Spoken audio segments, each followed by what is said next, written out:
Hey, what's going on, y'all? What's going on, family? Welcome. This is Word on the Street. This is our very, very first podcast with my fellow NYSUT team. And my name is Josh, by the way, and I'm going to introduce you to my NYSUT team. My name is Kareem. I'm a mentor with PS16's NYSUT program.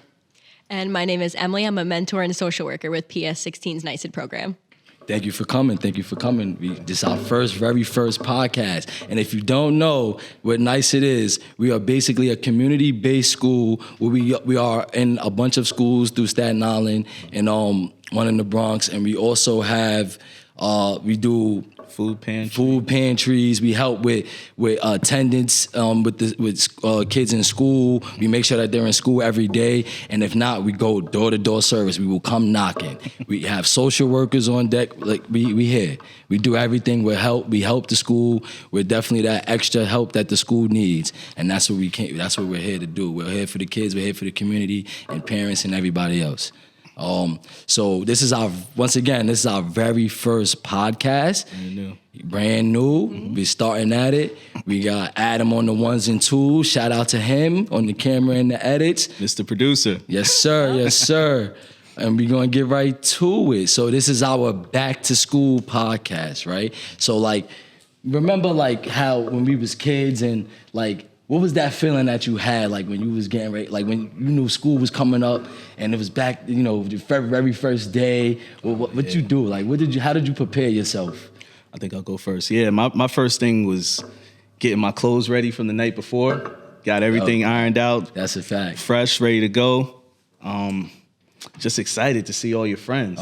Just excited to see everybody again. Yeah. And sort of get the year started. That's a fact. Same here. I mean, excited, maybe a little nervous, trying to get to know my new classmates, my new teachers, but also excitement definitely in there as well. I had my outfit picked out too. I was all prepared, so definitely excited. Yeah, I remember that. I remember just being... I couldn't sleep the night before because I was already I'm going to kill him with this outfit. You know what I'm saying? First day outfit, I was ready. Ironed out, pressed to the T. Mm-hmm. I was like, I got to come. And then when I see all my friends, it was like, what's up? Yeah. You see who grew, you got taller, who grew. Yeah. You get to see your teachers that you haven't seen in a long time. Mm-hmm. Some of them that, some of them you didn't care for, but some of them you was like, miss, I missed you. How's it been?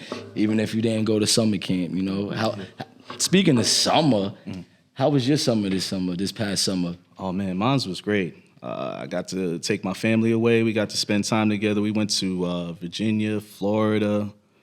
We got a lot of pool time. Nice. We got out there a lot. It was beautiful. I had a great summer. What about you? Awesome. Me, I mean, it wasn't very eventful, but it was nice because I just finished school. Yeah, I wanted time to relax. Thank you.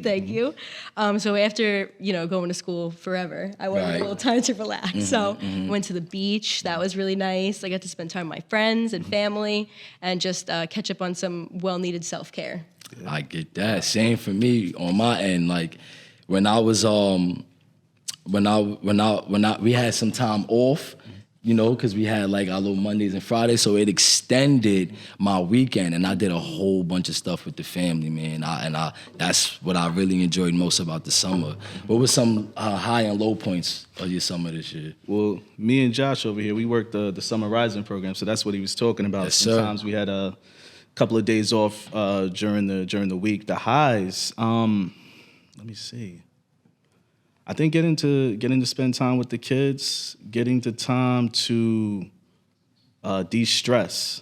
I think this was a very restful summer for me too. It was a lot of I had a lot of time to sort of rest and recuperate for the new year. That would be my high. That's dope. That's great. That's well needed. We need that rest. For me, I mean, I just said it, but I feel like going to the beach was really one of my high points. It's one of my favorite places.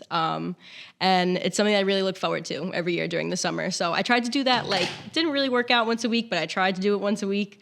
More towards the end of the summer, I got to actually achieve that, which was really, really nice. So just getting to relax and spend time at my favorite place. Oh, nice. I went to a new beach. I don't remember the name. I gotta let you know. I gotta get back to you on that one. Yeah. Was it in Jersey Bradley or Staten Beach. Island? Bradley Beach in Jersey. Oh, in Jersey. Okay. It's very nice. I highly recommend. But I've heard. Look, listen. The one thing I didn't do this summer was go to a beach. Yeah? Right. I didn't do have that not- last summer. I have not gone to Yeah, a beach. I made this it a summer. point this year. It was nice. Yeah, I didn't do it this year. I got the tan though, just by being at 59 and just being outside with the kids. That was my tanning. That was my sun. And then I have a pool in my complex, so I got to get in the pool a few times. Just being able to rest and relax by the pool on a Monday. Yeah. That was very special to me. Like that was a real high point for me. Like being able to relax on a Friday and a Monday at the pool, tanning. You know what I'm saying? Yeah. Like that was a real high point. What were some low points for you now this summer? Oh man, I don't know. I had a really good summer. Oh, look, I don't know. It's okay. I mean, sometimes we don't have any low points in the summer. I mean, I know. Oh, you know what? I did have a friend that passed. Yeah, I don't. Probably don't even want to shout it out right here, but No, yeah, I had a if you friend want that to. that passed away this summer. Sorry to hear so that. I'm sorry. That was probably my low point. I get that. Any low points for you, Em? Not really a low point, but I did, as much as I relaxed, I also did work a lot this summer. So it's nice, you got to work, but definitely had some shifts that weren't at the best time. So, I mean, that's not too bad, but at the same time, there were some weekends I was really putting in a lot of work. So maybe that, I guess, would be a low. I get that. Yeah. Listen, you gotta get it how you get it. You know what I'm saying? Sometimes them hours they start adding up. Yeah, You get tired, you sleepy. Yeah, exactly. Look, I understand. For me, I don't know if I really had a low point this summer. I would say my summer was pretty much besides me, maybe my low point with not making it to the beach. Okay. Like not making it to the beach. Usually I do at least take a plane flight somewhere. Didn't happen this summer, Yep. but that's okay. I drove a lot of places. I put a lot of miles on the car, for sure. Yeah. I'm trying not to pay attention to the back. We definitely have to. Nah, I gotta edit that. Sorry, yeah. I don't know if y'all know what just happened in the room. Behind the camera, it was crazy. Mr. Nigel just threw something. It was funny. Sorry, y'all. Didn't mean to break the combo. Oh yeah, shout out to our director over there, Mr. Nigel. Shout out to him. Shout out to Jess. She's in the room. That's our social worker for PS10. Shout out to them. If you guys want to shout out your schools, go ahead. I'm from PS10, Fort Hill PS10. We upstairs. We're from PS16. Yep. The Drisdale School. You definitely got it. Just school? Okay. Driscoll Just school. Heard you. Yeah. So, speaking of that, today, how was that? Ooh, How was let's go today? first. Today was a little busy. We had a busy day today. Yeah. A lot of work catching up to do. I think, this week we had a nice little day off, which was awesome. Okay. But trying to, make sure I'm touching base with all my kids, make sure everything is good. And, sometimes things don't go to schedule. That's fine. That's expected. yup. But trying to then, replan for how to move on from there. So today was a little hectic, but we got through it. We managed. It was good. Right. I would say the same thing. It's trying to organize chaos, So yeah, it was really really busy, but we were able to navigate that and get everything that we needed to get done. Yep. Yeah, no, I definitely feel that. Same on my side. Like, sometimes you plan the schedule, you write it down, you have the times, and then things happen. We'll be right back, y'all. Taking a break. And we're back. Thanks for staying tuned, and we're back at it. Back to our Word on the Street podcast.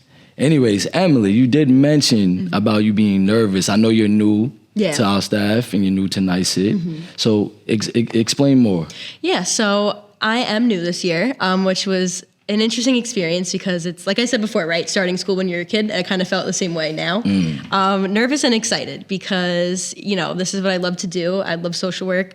I love working in school. So it was something I was very excited for. But, starting your first job or, your first real job in a way. I've worked jobs before, but this is my first job as a social worker. So I felt like a lot was riding with that. Like, there was a lot of pressure in a sense for me. I guess I was putting on myself. I've been in schools, but I've been with older children than our group right now, middle school, high school. So also nice. getting to work with elementary school kids, learning what that's like. Right. That was also a little nerve-wracking, but it's been wonderful. They're amazing. And everybody here has been so welcoming and just so helpful. So it did ease my nerves a lot. But, it's that transition can be a little scary, but it's also definitely very exciting for that new beginning to happen. Nice. Did you come in with any expectations? I tried to manage my expectations. I didn't expect it to be like I was going to be amazing right away and I was just going to know everything and do everything, right, I guess. But I expected to learn, and I knew I was going to learn, and it was going to be a really big learning experience for me, and a chance for me to grow in my career and as a person, as a social worker and a mentor, learning what that would be like as well, gaining that experience. So I definitely feel like in that aspect, I'm already meeting my expectations, getting used to everything, learning a lot, and just getting used to being here and being part of the team. Nice. Welcome, Em. Thank you. We welcome you. Kareem, what about you? You have any expectations for the year? Yeah, just to pick up where we left off at last year. Our main focus here is about attendance. So making sure that we're checking in with families, making sure we're meeting their needs. If a child needs help with maybe they don't have enough food at home, making sure they have access to our pantry, making sure they know of all the resources that we have available in the school. And then personally, I've had a blessing over the year. My son is 1 year old now. Congratulations. Thank you. So my space is a little too cramped. I got a new addition. So just finding a new space. Nice. That's my. I understand that. Yeah, and I definitely agree. My expectations for this year is basically to expand and make sure that our percentage for attendance is higher. You know what I'm saying? To make sure that we are. That's the main goal that we're tackling, and that we're getting our kids in school every single day. That is like my big expectation for this year. Along with others is that we don't see, along with the other kids that we don't see. We got to make sure that they're in school as well, because that's going to help. Right. So my expectation is basically making sure that we focus and really, like you said, really hit the streets. You know what I'm saying? Really make sure that we're talking to parents, and we're making sure that they have everything that they need just so their child can make it to school on time. 100%. And that's my expectation for the year in the school. 100%. So moving forward, in what ways have you seen yourself mature since last year? Wow. Honestly, a lot. I feel like when you graduate, that's a transition in itself, kind of going from a student to maybe a student again or a learner again in a different way. But, for me, it was going from being a student to becoming a person in the workforce, like being in my career, being a social worker, not being an intern anymore, not being a student anymore. So it's interesting. I've definitely seen myself mature in the 2 or 3 weeks you've been here already, just being able to kind of come into my position as a social worker and a mentor. Nice. Accept that responsibility that comes with it, and realize that, now I'm the one who gets to do this. It's not me being a student anymore. And of course I'm still learning, like I said before, but I'm not, I'm kind of, I don't want to say the one in charge, but I'm kind of leading myself in that sense. This is my role. And so, yeah, it's definitely been very interesting. It's been really great. Good. That's good to hear. What about you, Kareem? What ways have you matured since last year? Let's see. Because the last year we definitely, we've been through a lot. We've gone through, different staff in and out. So, what was your way of? Do you feel like you grown since then? You know what? Filling in. I would say, because you're right. We lost a lot of staff over the years that we've been here. Yep. And just in them maturing in their lives and, kind of moving on to bigger and better. Yep. So just making sure to pick up where they left off at, make sure to continue to work, make sure to just keep the program, keep it going. I get that, yeah. I would say, for me, in my case, I've definitely grown from last year. I had problems with time management, and I've definitely grown a lot since. And there was a lot of things that I needed to work on personally within myself. Yeah. And coming into this school year, I'm a lot happier. I'm a lot more content with myself. So now I can do the work, you know, that's needed for the kids to enjoy, you know, my company. I would piggyback off that self-care is very important. Self-care, I think I was yes. the same way. Yes. Just realizing that you needed to kind of check in with yourself to see where you're at so you Right. can meet the kids where they're at. Yeah. Yup. That's a big thing too. Yup.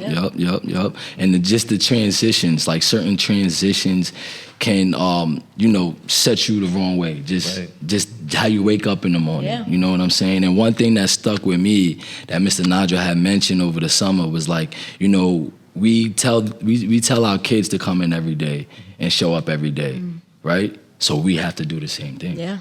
You know what I'm saying? We have to replicate that. Yeah, 100%. You model the behavior that you're looking to project. Yeah. And sorry, kind of Go going ahead. off what you said though, self-care Absolutely. is incredibly important. And it's something that, you know, like you said, if our kids have to show up every day, so do we. Of course, we have to be there for them. And Right. it's hard to show up and be present all the time if we're not taking care of ourselves. Right. And, you know, it's something that is necessary to kind of go about our life and to be there for others and to support them in the ways they need. We got to support ourselves. So that might look a little different for everybody. I know for me, my self-care is really making sure I get that good sleep schedule. I get my sleep every night because I know if not, I'm going to be very upset in the morning. I'm not going to be useful to many people. So Right. I got to get a good night's sleep. I got to make sure I'm eating. I got to make sure I'm taking care of myself, doing things I enjoy. So it's really, really important. Just making that time for yourself. And what that might look like might be a little different, but finding that time. I'm trying to find that time now with this new schedule I'm working on, but, you know, making sure I see my friends, I see my family, we get that time to spend together. So self-care is definitely very key to this all. Nice, yeah. I get that, man. Self-care is very, very important, and that's one thing we really have to be mindful of. Yeah. We really do. So what would you say to your future self coming into the school year? Like, what would you tell, not your future self, sorry, excuse me, your past self. Like, what would you, like, give yourself an advice if you was, when you was a child, starting off the school year, like, because you're new coming in now, Right. what would you say to yourself? Like, what advice would you give to yourself? I think I would say to trust yourself. You know who you are and you know how to do this, right? We do school for a really long time in a big portion of our lives. Right. So of course it's nervous, right? But you know what you're doing. And you know who is there for you. And to always speak up, use your voice, right? If you need anybody, you go to that I like person. that. Yup. And just to be there for yourself. Because of course, right, we look out for others, we gotta look out for ourselves too. So Absolutely. So support yourself, I think. Yeah, absolutely. Right. What about you, Kareem? What would you say to your past self? Yeah, that's a very good question, man. Which is the young future kings coming up into the world, so you know. These are young future leaders. I think what I would say to myself is just show up. Make sure you're present. I think that's half the battle. Once you're there, everything else takes care of itself. The work gets done. The work takes care of itself. You just show up, be present. I like that. Thank you for tuning in to our Word on the Street podcast. This was our very first podcast. So please, please subscribe. Please subscribe to our YouTube channel. Like, subscribe, comment. You know the rest. And I'm going to leave you guys with this quote. It is, every journey has a first step. I also want to leave this one as well. The secret of getting ahead is getting started. That's dope. And we out.